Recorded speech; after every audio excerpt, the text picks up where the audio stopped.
Bonjour, alors je vous ai préparé une vidéo pour vous aider à résoudre en autonomie le TD sur le pont qui vous est proposé.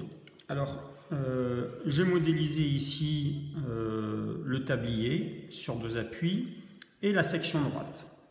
Et on aborde un premier problème qui est de vérifier le prédimensionnement en statique du tablier. Alors, on commence toujours par appliquer la démarche que l'on connaît, à savoir la première étape, c'est une étape de modélisation qui est faite. La voilà. La deuxième étape, c'est des actions mécaniques extérieures, calcul des actions de liaison donc. Calcul des actions de liaison. Alors là, pour les actions de liaison, dans ce cas-là, ça va être extrêmement simple puisque j'ai un problème symétrique. Donc ici, on va exploiter la symétrie. Si j'ai YD et YK, ici, on va exploiter la symétrie. Alors je mets l'indice fort, c'est j'ai une symétrie, donc je peux écrire tout de suite que YK est égal à YD. Donc je vous laisse terminer. Mais cette étape est relativement rapide. Ensuite, l'étape suivante, c'est les efforts intérieurs.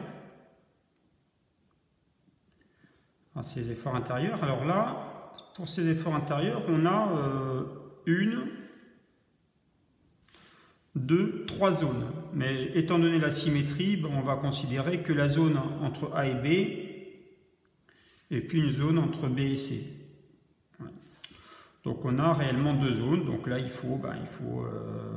y a sur la zone AB, il va falloir isoler, voilà, je vous le fais ici, je vais avoir YK, je vais avoir ma charge répartie Q ici, et puis là je vais avoir TY, N, MFZ, ça c'est pour la zone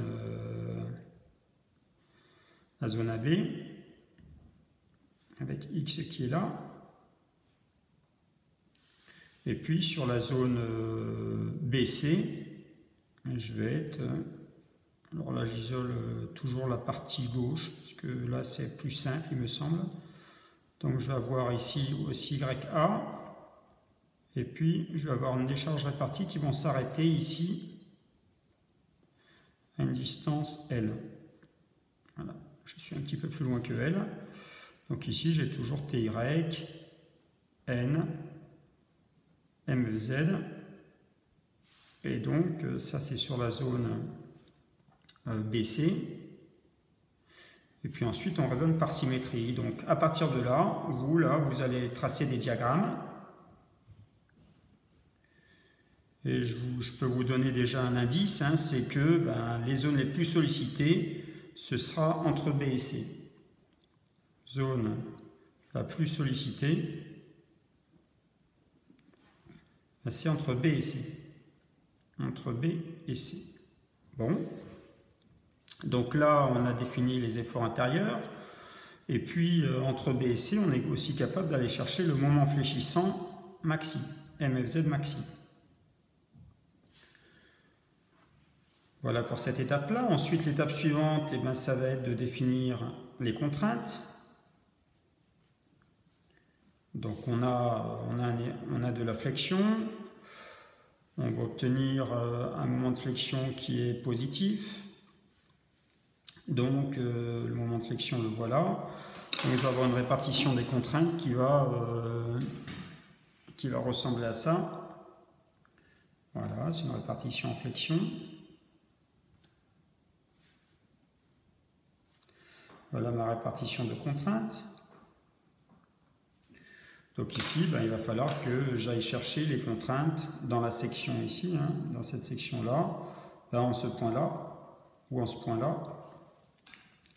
Et ici, donc, alors je vais mettre le moment de flexion ici.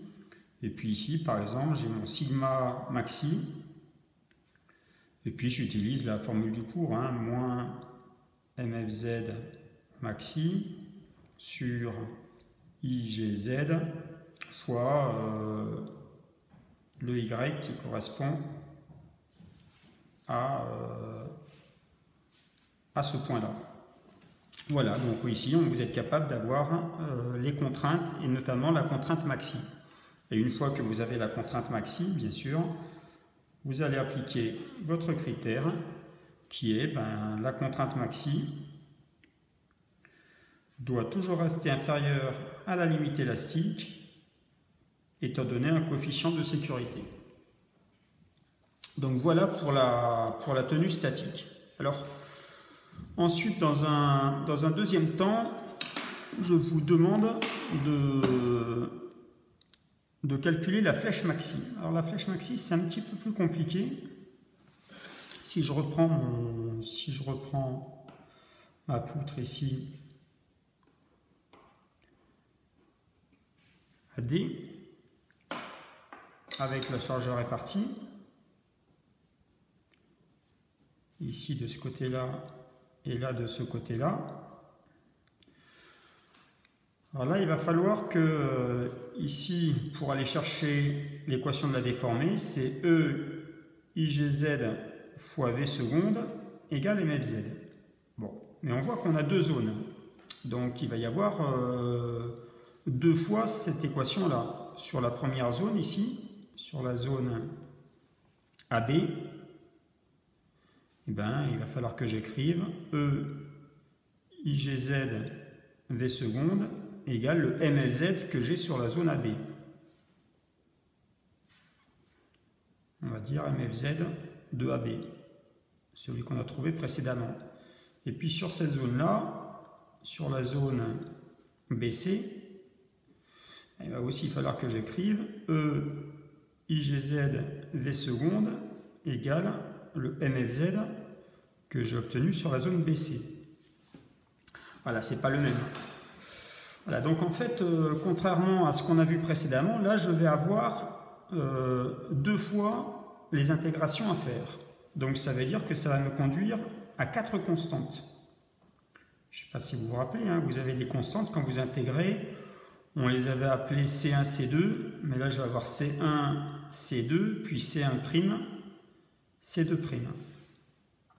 Et comme j'ai 4 constantes, il va me falloir 4 conditions limites. Donc les conditions limites, si je regarde les liaisons, en A, je n'ai pas de déplacement au point A, hein, donc V de A égale 0. Et puis ensuite, entre B et C, je sais qu'en ce point-là, je peux l'appeler E, la pente est nulle en E, puisque j'ai une poutre qui est symétrique. Si on dessine un petit peu la déformée, ça va ressembler à ça. Ça va ressembler à ça. Voilà, donc ici j'ai une pente qui est nulle. Donc ici en E, j'ai V de E égale 0. Mais j'ai aussi, il me manque deux conditions. Les deux conditions qui me manquent, ça va être en B. Je vais dire qu'en B, ce qui se passe sur la partie légèrement à droite de B, c'est-à-dire V légèrement à gauche, pardon, VB-, alors je vais l'appeler VB- à gauche, c'est égal à V en B légèrement à droite. J'ai continuité de ma matière. Et puis je vais dire aussi que V' de B juste avant, c'est V' de B juste après. Alors là, ici, ce qui se passe juste après, ça correspond à ces équations-là.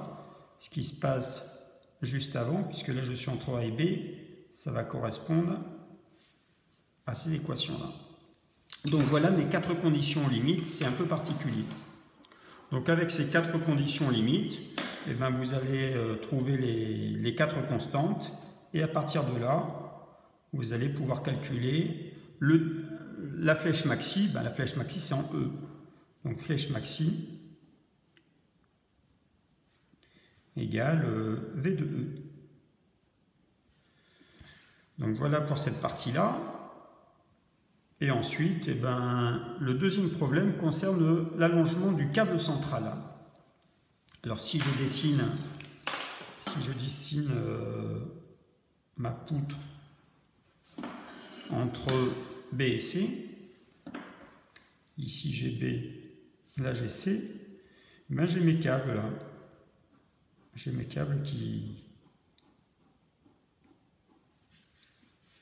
font en sorte que j'ai pas de charge répartie puisque c'est eux qui supportent le poids du tablier. Donc ici, qu'est-ce que ça veut dire? Ben, ça veut dire que les câbles, il y en a 28. Donc j'ai 28 fois T. Je vais supposer que ça reprend, tous les câbles reprennent le même effort. Et bien ça correspond à la charge répartie fois 2L. Donc ça va me permettre de calculer la tension dans chaque câble.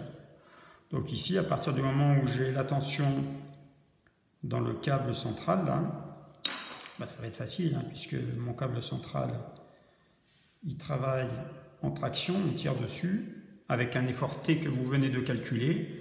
Donc, ben, c'est facile d'aller appliquer un critère de résistance pour aller chercher le diamètre du câble, et ensuite calculer son allongement, sachant que là, il faut se référer aux ressources concernant la traction, la sollicitation de traction. Donc voilà pour ce TD, je vous souhaite bon courage et à bientôt.